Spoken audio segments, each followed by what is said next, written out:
Hello there and welcome back to the channel. My name is Andrew Givler. I'm a YouTuber, author, booktuber, not necessarily in that order because I like to keep busy. And here on this channel, we talk about storytelling, writing, everything else in between. Anything that captures my fancy that has to do with stories, usually. And today we're going to talk about one of my favorite stories of all time, which is a controversial choice, which is, there's a lot to talk about, which is, of course, the Kingkiller series by Patrick Rothfuss. But before we dive into all that, I have a lot to say. I want to go over a bunch of stuff. Do me a favor, hit the like button, okay, if you enjoyed the video. Also, if you're new to the channel, hit the subscribe button. That stuff really helps out. We're trying to grow the channel, get it off the ground. Your support means everything. But as I mentioned clearly in the title and everything else, I want to talk about Patrick Rothfuss and the Kingkiller Chronicles. Now, this is of course prompted because of the news that a new short story is coming out. If you're unfamiliar, there are two main novels in the trilogy that is supposed to be the Kingkiller Chronicles: Name of the Wind, Wise Man's Fear, and the third one is supposed to be Doors of Stone. There is then another short story, which I actually have not read, I just realized, which is The Slow Regard of Silent Things. And this next one's called The Narrow Road Between Desires. It's going to focus on one of the main characters from the story, Bast, and talk a little bit about his history and give us some insight into him. Similar to how The Slow Regard of Silent Things focused on, oh God, what's her name? The girl from the school? It's going to be similar to that. Ari. That's it. Got it. Okay, my brain fell out for a second. But I want to talk about this a little bit. Obviously, there's a lot of controversy that surrounds a lot that has to do with the Kingkiller Chronicles. A lot of people love it. A lot of people hate it. I would say that the two books are two of the best written fantasy books I've ever read in my life. Of course, the big thing is he's sort of George R.R. Martining this, right? And what I mean by that is A Wise Man's Fear came out in 2011. I'm recording this video in 2023. So it has been 12 years since the second book came out, which is a long time for a book.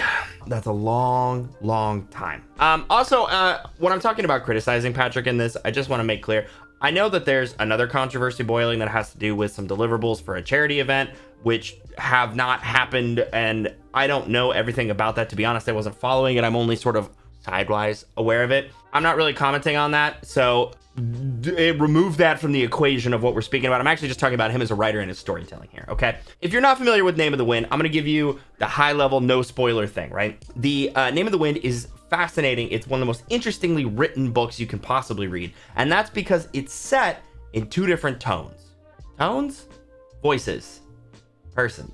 Let me explain. So the book is written in third person. That is to say, he, she did this, yada, yada, yada. You are removed from anyone's head, unlike first person, where it is all I, da, da, da, da, da. However, the story revolves around hunting for this mythological figure named Kvothe, which I probably didn't pronounce correctly. It's KV, leave me alone. Kvothe gets found very, very early in the book, and he's in hiding.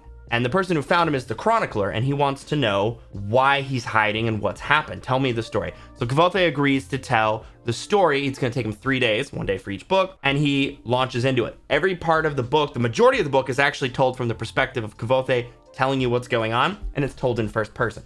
So if you've heard me talk about how much I enjoy Empire of Silence, which is like the memoirs of this guy who went through the thing, kind of a similar vibe. They're very different, but like similar positioning of time and space that you're playing with in the main gist of it. Whenever Kvothe isn't telling the story, we jump back to third person to sort of experience the present day. So present day is in third person, the past is in first person. I was right, it's both tense and person. Good job, me. I did it.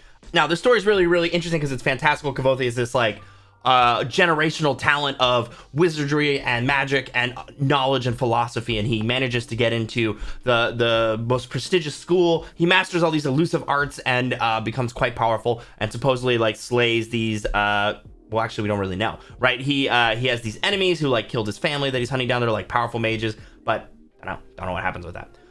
One of the big complaints that a lot of people level at this is actually a thing that I love about it. And I want to kind of like dial in on that for a few minutes.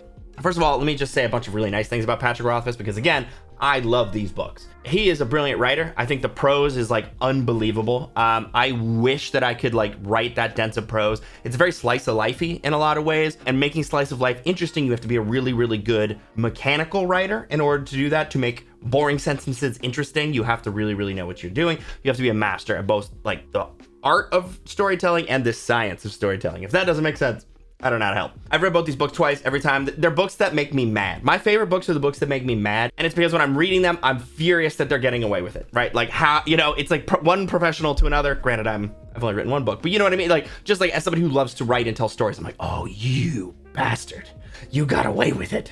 Those are my favorite books. I'll tell you, one day I'll make a list of books that make me angry. That'll be a fun one. But know that Name of the Wind and A Wise Man's Fear, they're all such mouthful names.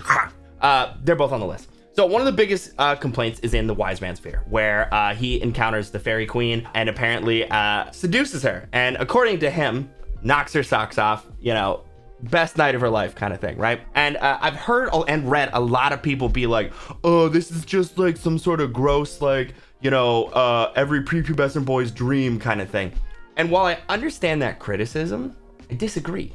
Because I think the thing that makes first-person storytelling so brilliant and so awesome and so much fun is that you can't trust the head that you're writing in, right? You know what they know, right? First person means you only know what they know. And I think that's really exemplified in the way that the story is told, because it's in present and past and you switch people. Kvothe believes in his own legend. He believes in his own myth. So when he says that he was a genius and he solved everything, that's not necessarily true. And accepting it as truth and then being upset about it means that you're falling for the trick, right?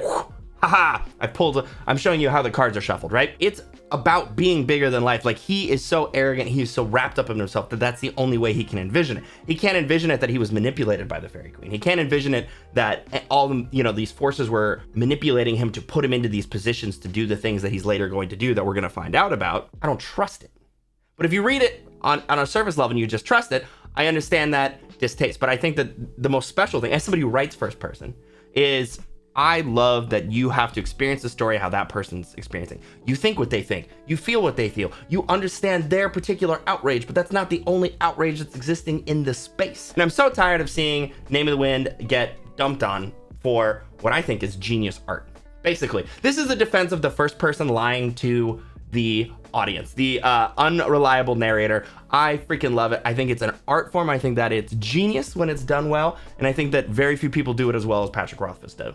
Now, does that mean these books are perfect? Ooh, they're pretty close. They're pretty close, honestly. I don't think it's possible to write a perfect book, but if somebody did and you told me it was Patrick Rothfuss, I might believe you. Third person doesn't work this way, right? If you lie to your audience in that exact way, it doesn't hit right, because it feels like the author is lying to you. First person is essentially the bridge between us, where like the author is like, hey, this person had this experience and they're telling you about it.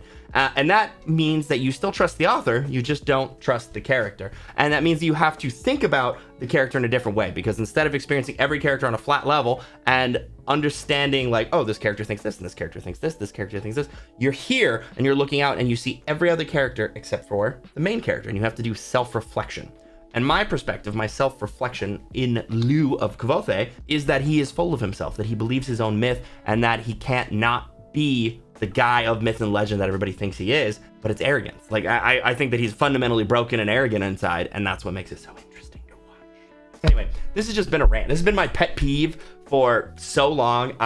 I need to go read The Slow Regard of Silent Things. I will absolutely be reading The Narrow Road Between Desires when it comes out later this year. What do you guys think? Do you guys like The King Killer? Have you read it? Leave some comments down below. I'd love to talk about this more, because obviously it's something I'm very passionate about. I was gonna say I'm willing to be wrong. I'm not, but I'm willing to talk about it. And we can discuss it more. I would love to know, especially if you don't like it, leave some comments. Tell me some more things that we can discuss, and we will dive into it. If you guys did enjoy the video and want to talk about this kind of stuff more, also make sure to hit the like button, hit the subscribe button. Like I said, that stuff really helps. I'll see you in the next video.